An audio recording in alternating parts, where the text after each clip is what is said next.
모로코의 수도 라바트에서 남쪽으로 320여 킬로미터 떨어진 붉은 도시 마라케시. 9세기 베르베르족의 수도로 건설된 후 현재 약 100만 명 이상이 사는 모로코에서 네 번째로 큰 도시다.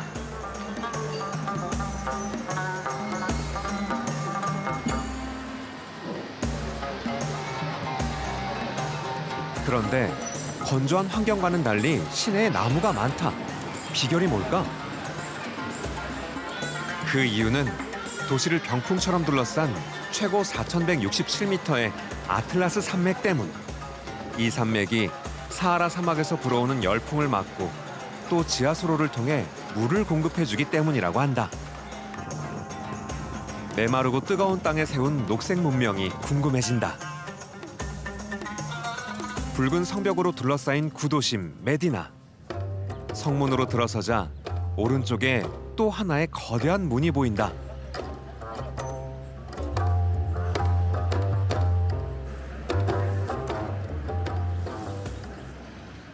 (12세기) 알모하드 왕조 시절에 지어진 밥 아그나우다. 메디나 성벽에 있는 19개 성문 중 최고라는 찬사답게 문양이 아름답고 그 위엄이 느껴진다.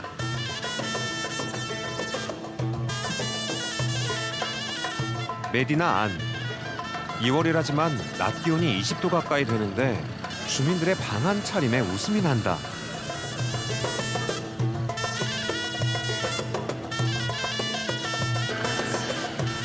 차와 마차가 함께 다니는 도로도 이국적이다. 멀리 왼쪽으로 마라케시의 또 다른 상징, 코토우비아 모스크가 보인다.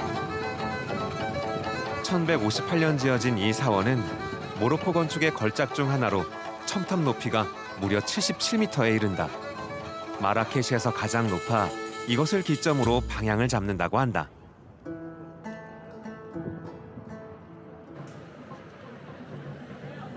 다음으로 찾아간 곳은 코토우비아 사원 인근의 제마 엘프나 광장.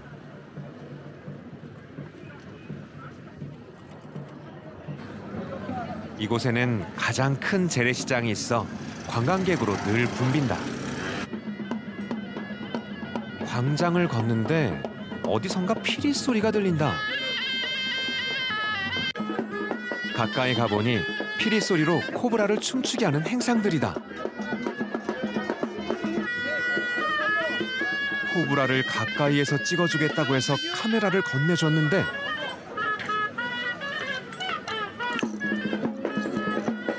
갑자기 코브라가 카메라 쪽을 공격한다.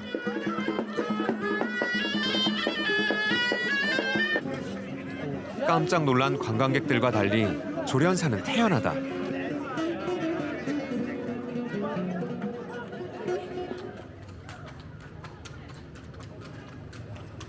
이제 본격적으로 정원을 둘러봐야겠다.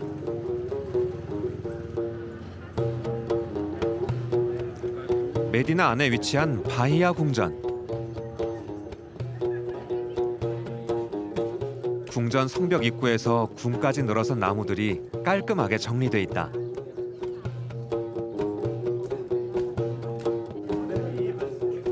맑은 모양의 이슬람식 아치문을 통과하니 첫 번째 중정이 나타난다. 프랑스 제국주의의 위협에 직면한 1890년대에 건축돼서 그런지 소박하다. 당시에 알 마시미 국방부 장관과 동료 장관들의 사진이 마치 우리 구한말을 보는 듯 애처롭다. 바이아 궁전에서 가장 아름답다는 중정, 영광의 광장이다. 중앙 분수가 품격을 더하는 것 같다.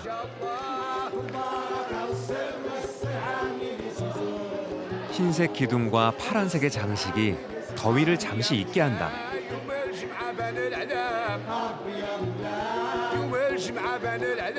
근데 생각보다 히잡을 쓴 여성 관광객들이 많다.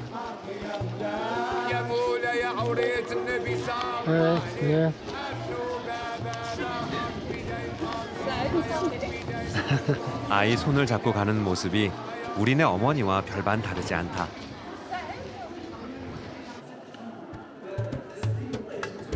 건물 안으로 들어가 본다. 정교한 아라베스크 장식이 인상적이다.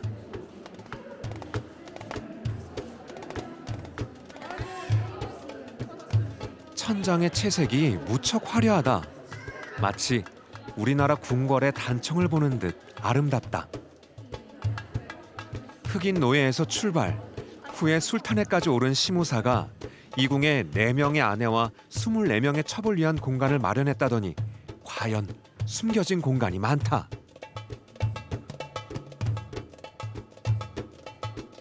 드디어 나타난 정원.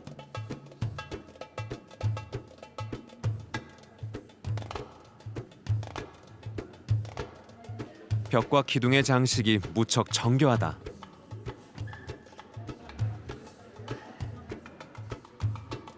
분홍색 석고 위에 새겨진 기하학적 혹은 식물 줄기 같은 장식에 눈이 어지럽다.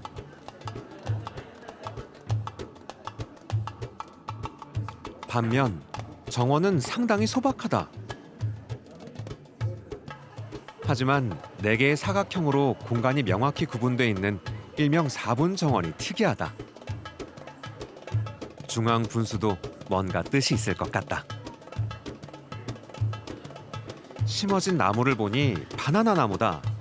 정원의 과일 나무라 무슨 상징이 있는지 궁금해진다.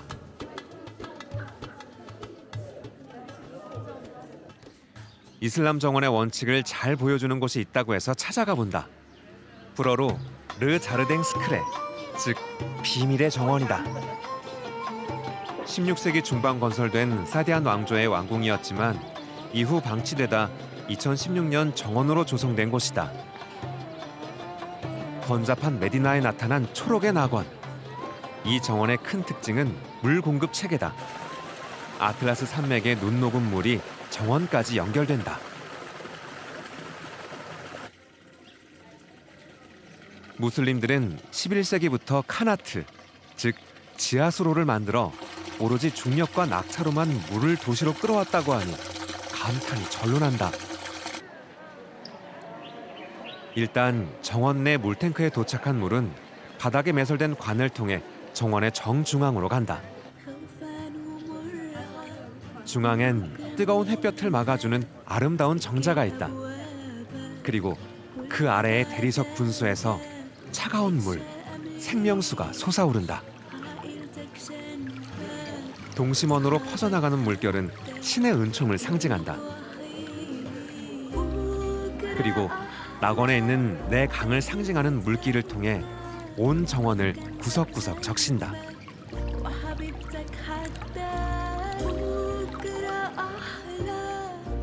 정원에는 코란에서 말한 행복의 나무 올리브와 축복을 상징하는 대추야자, 예언자 무함마드의 과일 무화과, 화합과 다산의 상징 석류, 포도나무가 있다. 이는 이슬람교도의 5대 의무도 같이 나타낸다. 이 과일나무들 아래에는 향기가 강한 식물들이 심겨 있다. 모두 코란에 나오는 향기로운 초원을 구현한 것이다.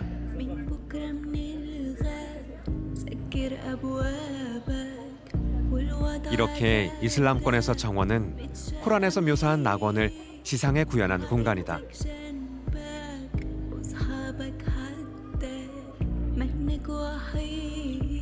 이 공간에서 무슬림들은 안식을 취하며 자연스럽게 신의 은총을 느끼고 종교적 체험까지 하게 되는 것이다.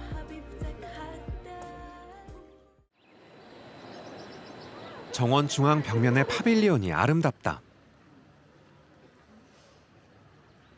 안으로 들어가 보니 이곳이 정원으로 탄생하기까지의 과정을 사진으로 진열해 놓았다. 원래는 이곳에 2006년 호텔을 지으려고 했다고 한다. 그러나 땅을 파던 중 고대 유물이 많이 발견돼 이 땅을 매입한 이탈리아인 밀란과 알보네티가 원래의 계획을 철회하고 대신 2개의 정원을 짓기로 결정했다.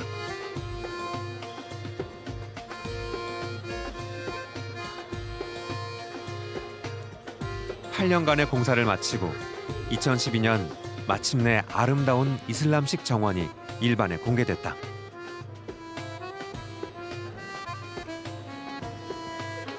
그리고 또 하나의 정원, 이국적 정원도 같이 완성됐다.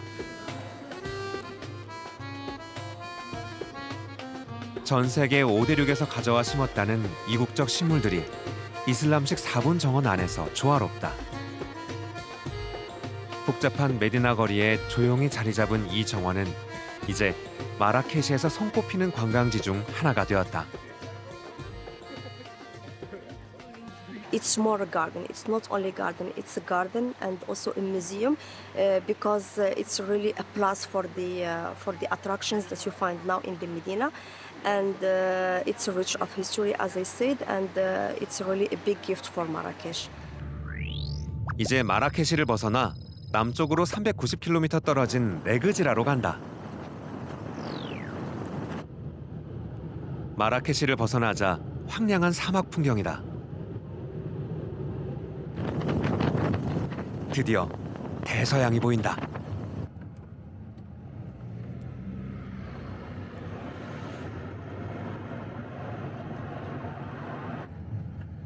출발 후 약 6시간이 지나 레그지라에 도착했다. 절벽에서 내려다보는 대서양의 풍경에 가슴이 탁 튄다. 이곳은 모로코 내에서도 해변이 아름답기로 유명한 곳이다.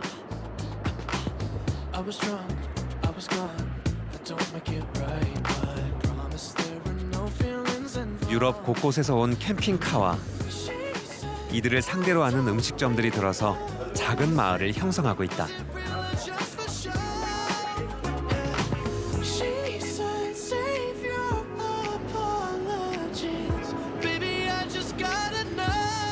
서둘러 사륜차를 빌려 해안가를 달려본다. 거대한 구멍이 뚫린 3개의 바위를 보러 가는 길이다.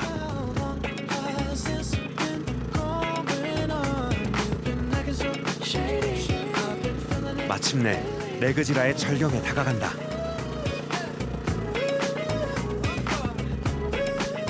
바닷가 거대한 바위에 뚫린 타원형의 구멍. 붉은 사암 속 파도가 뚫었을 거대한 구멍이 독특한 느낌을 자아낸다.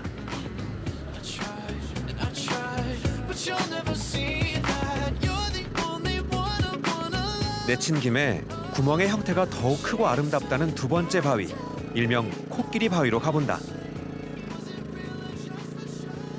그런데 가까이 가보니 코끼리 형태의 바위가 보이지 않는다.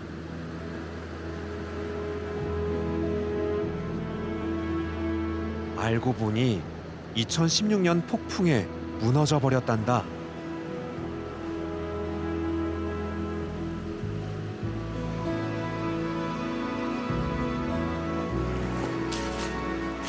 아쉬움을 뒤로하고 3번째 바위로 가렸는데 밀물대라 더 이상 갈 수 없다. 포기는 없다. 이번엔 산을 둘러서 가본다.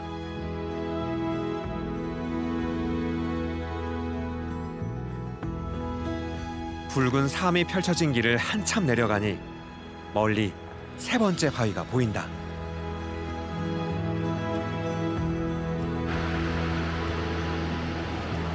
육지에서 길게 뻗어나온 붉은 바위에 정말 거대한 구멍이 뚫려 있다.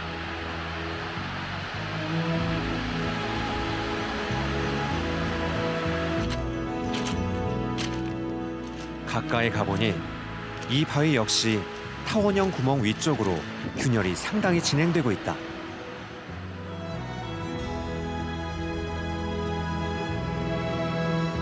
금방이라도 무너질 듯 위태롭게 서 있는 바위라 그런지 더 경이롭게 느껴진다.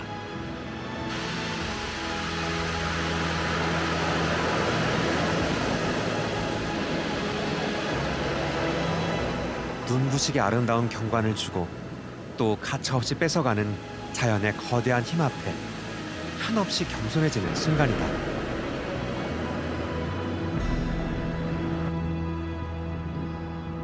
다시 돌아온 마라케시.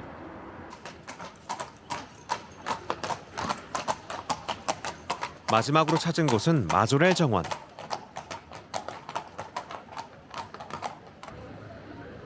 이곳은 워낙 인기라 인터넷으로 미리 예약하지 않으면 들어갈 수 없다.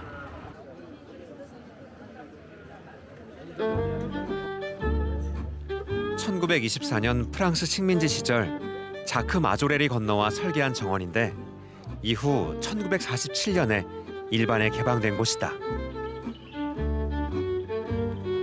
내부로 들어오니 녹음이 싱그럽다.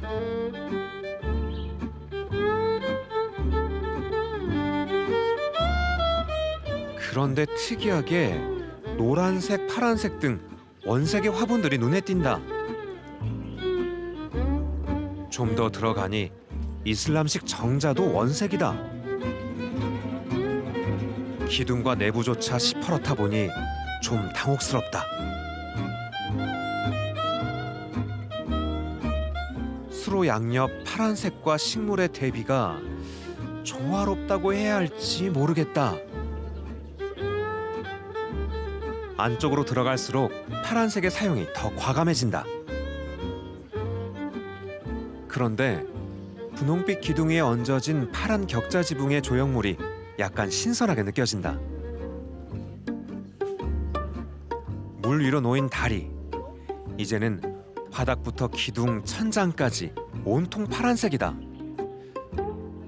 그런데 자꾸 봐서 그런가? 늘어진 넝쿨나무 줄기와 파란색 기둥이 꽤 어울리는 느낌이다. 다리를 다 통과하니 나타나는 온통 파란색의 2층 건물. 시각적 충격이라고 해야 할까? 새파란 벽을 타고 오르는 녹색의 덩굴 식물들과 그 붉은 꽃의 대비가 강렬하다.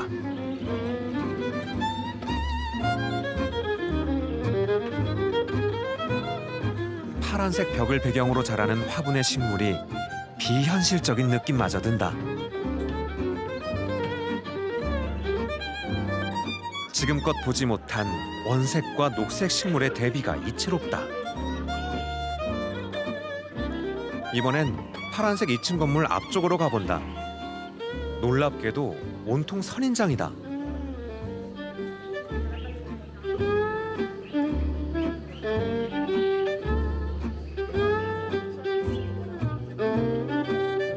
건물의 왼쪽은 열대식물, 정면은 선인장으로 꾸민 것이다.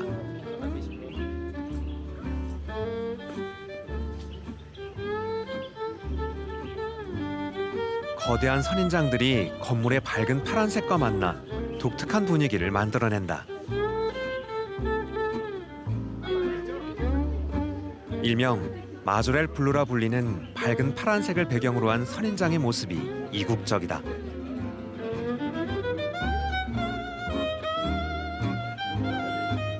건물 전면 이슬람식 표치만이 이곳이 모로코임을 말해주는 듯하다.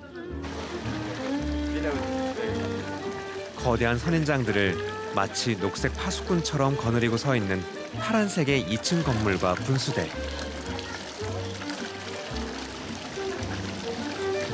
어색한 듯 조화로운 듯 서 있는 모습이 시각적 충격으로 다가온다.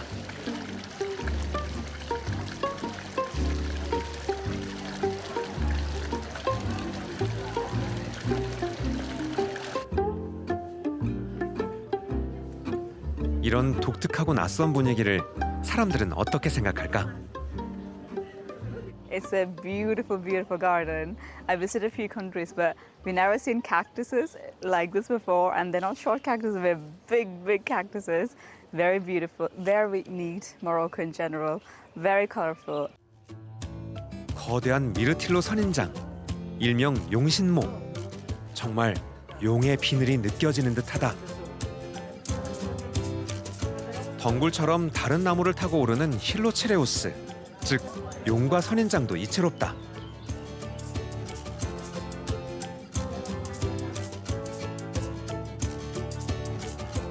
게다가 개성 있는 거대 선인장이 함께 모여 보여주는 조화가 볼거리를 더한다.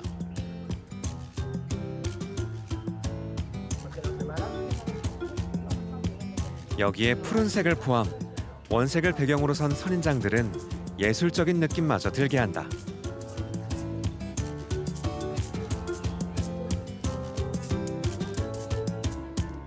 그런데 마조렐은 어떻게 이렇게 강렬한 파란색을 집과 정원에 쓸 생각을 한 걸까?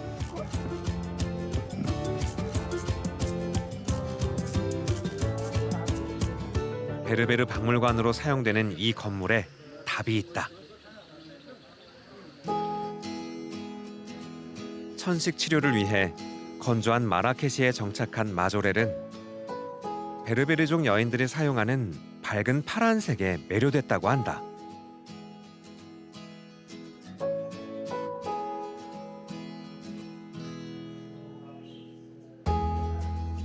그래서 이와 관련한 수많은 자료를 모아 박물관까지 연 것이다. 내부에는 점차 사라져가는 베르베르족의 유물들이 전시돼 있다. 푸른색이 도는 생활용기부터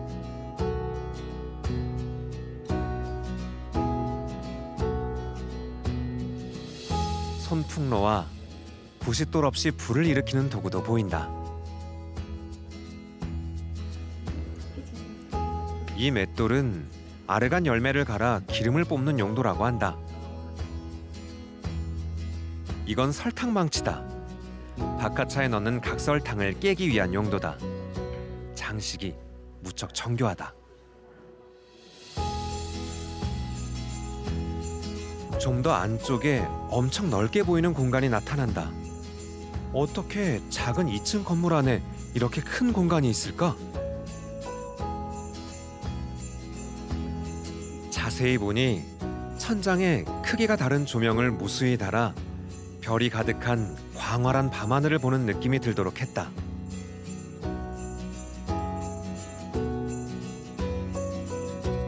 전시 공간 뒤로는 거울을 설치해 공간의 깊이감을 더했다.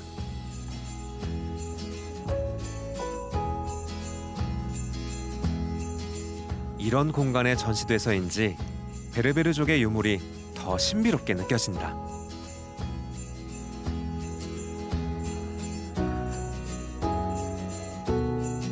그리고 원색들을 과감히 사용한 베르베르인들의 전통 의상도 보인다. 이들의 문화를 사랑했던 마조렐이 그 색상에서 영감을 얻은 것은 어쩌면 당연해 보인다. And as he was traveling extensively in the Atlas Mountains, it is said that he found this blue color in the traditional architecture, Berber architecture of the Atlas Mountain. His eye, probably got caught by the intensity of this color, and he decided to bring it back to Marrakesh, where he introduced it in his garden. So this is also, of course, this is Majorelle blue. It was brought and discovered by Jacques Majorelle, but it's also coming directly from the Moroccan cultural patrimony. 신비의 이슬람 왕국 모로코. 척박한 땅에서 신에게 다가가는 지상낙원으로 지어지고 계승되어 온 이슬람 정원. 이번 여행에서 다른 문명을 받아들여 더 아름다워지는 모로코 정원을 만날 수 있었다.